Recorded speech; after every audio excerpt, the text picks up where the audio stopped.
दोस्तों, हम हर हफ्ते बड़ी मेहनत से आपके लिए एक दिल दहला देने वाली एनिमेटेड हॉरर स्टोरी बनाते हैं। तो अगर आप हमारी यानी अनोखी चैनल की कहानियां एंजॉय कर रहे हैं तो हमारे चैनल को सब्सक्राइब कीजिए और हमारी लेटेस्ट वीडियोस की नोटिफिकेशन के लिए बेल आइकॉन दबाना मत भूलना। रात के 12:30 बज रहे थे। कोल्हापुर में धाराशिव जाने वाली सीनियर कॉलेज के छात्रों की बस जंगल के रास्ते से गुजर रही थी। ट्रिप खत्म करके वे वापस धाराशिव आ रहे थे। दिन भर मौज मस्ती करने की वजह से सभी छात्र थककर सो गए थे।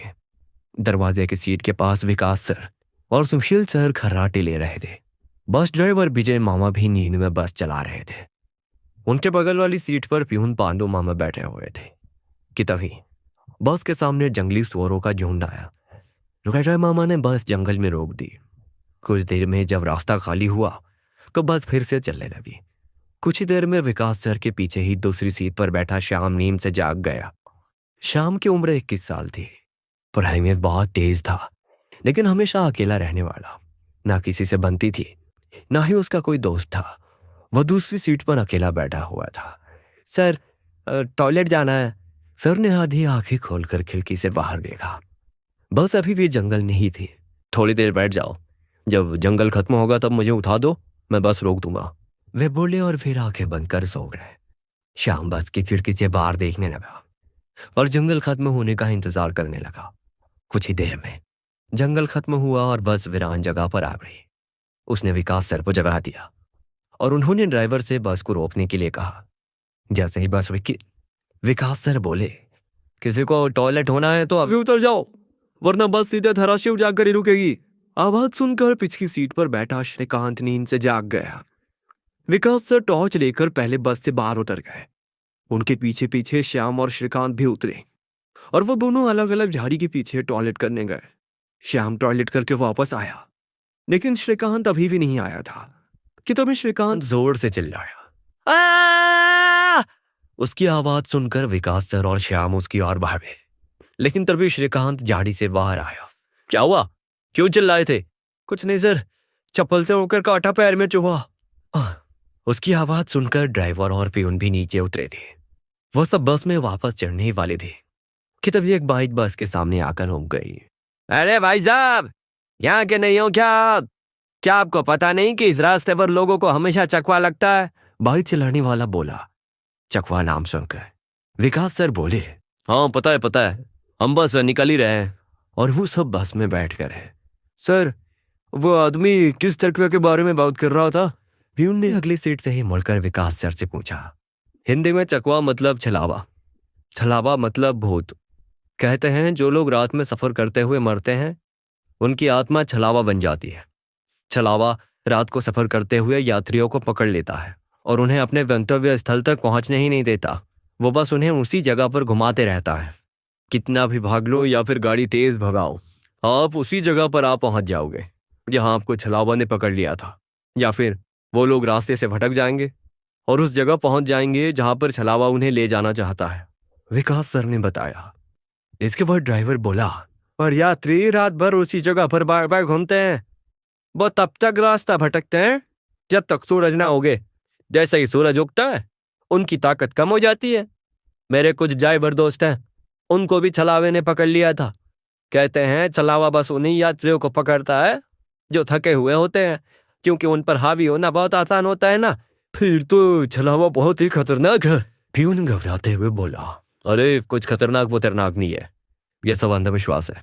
ड्राइवर जब थक जाता है तो रात में उसे रास्ता समझना मुश्किल हो जाता है, इसलिए उसे भ्रम हो जाते हैं और वो रास्ता भटकता है। इसे ही अनपढ़ लोगों ने भूत यानी चकवा या छलावा का नाम दिया है, विकास सर बोले। ये सभी बातें श्याम और श्रीकांत सुन रहे थे। सर, छलावे होते हैं और कुछ छलावे तो जानलेवा भी होते हैं। मेरे दादाजी को छलावे ने इतना परेशान किया था कि मरते मरते बचे थे। रात को जितने भी एक्सीडेंट होते हैं उनमें से कुछ ना कुछ एक्सीडेंट छलावे के कारण ही होते हैं। वो रात के बेरहम शिकार होते हैं। यात्रियों की थकान और डर ही उनकी ताकत होती है। शिकारियों की तरह ही वे यात्रियों को डराते हैं, भगाते हैं और उनकी जान लेकर उनका शिकार करते हैं। हमें बस इतना पता चलता है कि कार एक्सीडेंट में उनकी मौत हो गई है, लेकिन मौत का कारण छलावा ही होता है सर, श्याम ने डरावनी आवाज में कहा। सर, इसका कुछ मत सुनो, इसकी बुआ राइटर है, उन्हीं से सुनी होंगी ये बातें। और राइटर लोगों का तो काम ही होता है बातें बनाना, उसी से तो उनका घर चलता है। पिछली सीट पर बैठे हुए श्रीकांत ने कहा।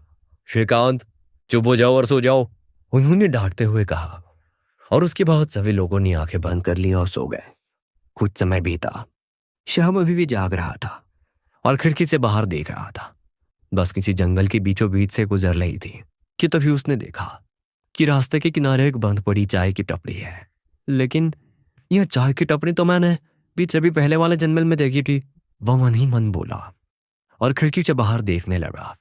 तब उसे पता चला कि वो तो वही जंगल है जो वीरान जगह से पहले आया था। वह भागते हुए ड्राइवर के पास गया।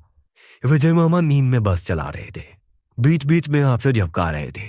विजय मामा, बस कौन से जंगल में है? होगी किसी जंगल में, रास्ते में जंगल कम है क्या? नहीं मामा, हम वापस उसी जंगल में पहुंच गए हैं जहां पर बस के सामने जंगली सुअर आ गए थे। नहीं बेटा, तुम्हें कुछ तो गलतफहमी हो रही है, वह जंगल तो कब का पीछे छूट गया ना। उनकी बहस सुनकर विकास सर नींद से जाग गए। क्या हुआ श्याम? सर, हमें छलावा लग चुका है, उसने हमें पकड़ लिया है, क्योंकि बस वापस उसी जंगल में आई है जहां तो पहले गुजरी थी। लेकिन विकास सर भी ड्राइवर की तरह उस पर विश्वास नहीं चल रहे थे। सर, अगर आपको मेरी बात पर यकीन नहीं हो रहा है तो बाहर देखो, अभी कुछ देर रास्ते के किनारे एक ट्रक दिखाई देगा जो एक्सीडेंट में पलटी हो चुका है। और कुछ ही देर में रास्ते के किनारे सभी को पलटी हुई ट्रक दिखाई। यह देखकर सभी हैरान हो गए थे। ड्राइवर ने भी मान लिया कि श्याम सच बोल रहा है कि तभी जंगल खत्म हो गया और बस वही सुनसान वीरान जगह पर पहुंच गई जहां पर वो कुछ देर पहले टॉयलेट करने के लिए रोक दी गई थी। यह देखकर सभी की आंखें फटी की फटी रह गई थी। विकास सर की तो बत्ती ही गोल हो गई थी।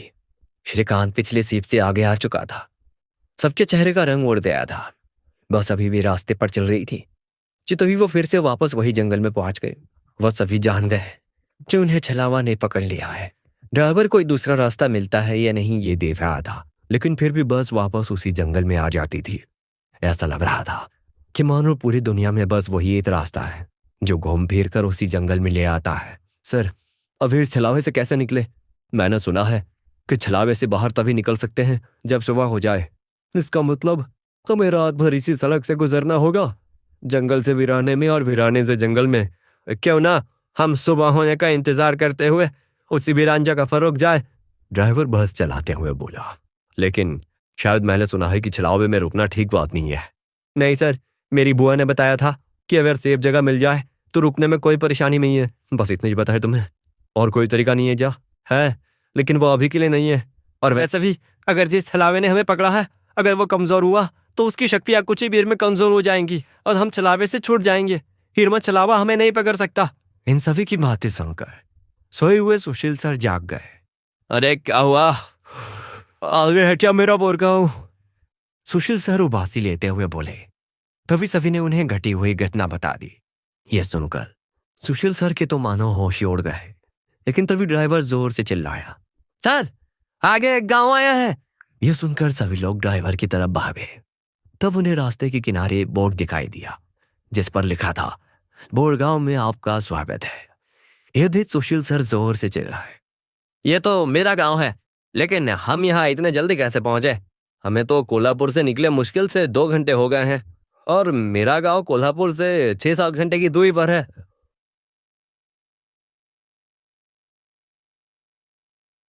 अगर आपको यह कहानी अच्छी लगी तो हमारा चैनल अनोखी कहानी जरूर से सब्सक्राइब कर लीजिए और सुनते रहिए ऐसे ही हिला देने वाली, खतरनाक, दिल दहला देने वाली हॉरर स्टोरीज।